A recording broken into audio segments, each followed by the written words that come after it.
नमस्कार दोस्तों, मैं हूं अंजलि। होप रे चैनल आशा की किरण में आप सबका स्वागत करती हूं। आइए दोस्तों, एक कहानी सुनाते हैं आपको। दोस्तों, एक गांव में एक किसान रहता था, गरीब था।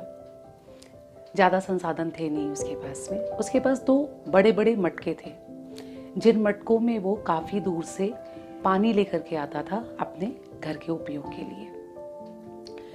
दोस्तों, उन 2 मटकों में से एक मटके में छेद था, जिसकी वजह से घर आते आते उस मटके का आधा ही पानी उसमें बचता था। वो दोनों मटके आपस में बात करते थे, एक दूसरे को हमेशा चिढ़ाता रहता था कि तुम तो किसी काम के नहीं हो, मालिक इतनी मेहनत से इतनी दूर से पानी लेकर के आते हैं और तुम आते आते घर तक आधा गिरा देते हो, कितना उनका नुकसान कराते हो। मुझे देखो, जितना जल देते हैं मैं पूरा घर तक पहुंचाता हूँ। तो उस मटके ने एक दिन बहुत उदास होकर के अब उसके किसान से कहा कि मुझे क्षमा करिए, मैं आपसे ठीक से सेवा नहीं कर पा रहा हूँ और मुझ में छेद होने की वजह से, कमी होने की वजह से मेरा आधा जल तो रास्ते में ही गिर जाता है। तो किसान मुस्कुराया। उसने कहा कि किसने कहा कि तुम्हारे अंदर छेद है तो वो एक कमी है? हाँ, तुम्हारे अंदर छेद है लेकिन वो कमी नहीं है। उसने कहा कि कैसे? उसने कहा अच्छा ठीक है। दोनों मटकों से उसने कहा कि आज जब तुम लोग जाना और जब आना तो रास्ते में क्या देखा ये बताना। दोनों मटकों को वो लेकर के चला, पानी भरते हुए गया और पानी भरते हुए वापस आया। घर आकर के उसने पहले मटके से पूछा कि ये बताओ कि तुमने क्या देखा? तो वो मटका जिसमें कोई छेद नहीं था, तो उसने कहा कि जब मैं जा रहा था तो जिस तरफ मैं था उस तरफ बहुत सुंदर सुंदर फूल खिले हुए थे, और जब मैं लौट रहा था तो उधर ऐसी जंगल जैसी ज़मीन थी, सन्नाटा, कुछ भी नहीं था।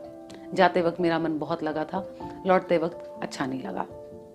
और उसने दूसरे मटके से पूछा जिसमें छेद था, तो उसने कहा कि ये जो कह रहा है इसका ठीक उल्टा मेरे साथ हुआ। मैं जब जा रहा था तो उधर की जो ज़मीन थी वो ऐसी ही जंगल की सूखी ज़मीन थी, लेकिन जब मैं लौट रहा था तो उस रास्ते में बहुत सुंदर सुंदर छोटे छोटे रंग बिरंगे फूल उगे हुए थे।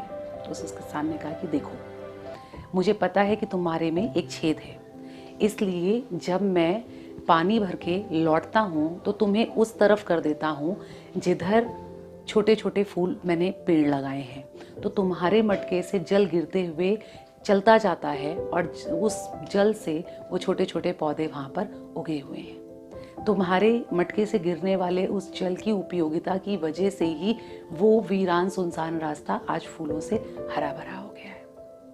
ये सुन करके जिस मटके में छेद था वो प्रसन्नता से भर उठा, उसका मन उल्लास से भर उठा, और वो मटका जो अपने अहंकार घमंड में था उसको एक पाठ पढ़ने को मिला। दोस्तों, हमारा जीवन भी इसी तरीके से होता है। ईश्वर ने हमें जिस परिस्थिति में भी रख रखा है, हर परिस्थिति में एक मार्ग सकारात्मक की तरफ अवश्य जाता है।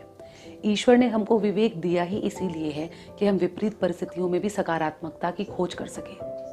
दोस्तों, जीवन एक ऐसा चक्रव्यूह है जिसमें पहले कदम के निस्तारण के बाद ही आपको अगले कदम का रास्ता दिखाई देता है, अगला मार्ग दिखाई देता है। अब आप ये भी कर सकते हैं कि आप बिना सकारात्मकता को खोजे हुए एक ही कदम में, एक ही कार्य में अपने पूरे जीवन की सकारात्मकता नष्ट कर दें और सिर्फ उसी एक कदम में उलझे रहें। और आप यूं भी कर सकते हैं कि आप परिस्थितियों को अनुकूल बना करके अपना एक कदम पूर्ण करके अगले कदम में प्रवेश करके उन्नति और लक्ष्य को प्राप्त करें।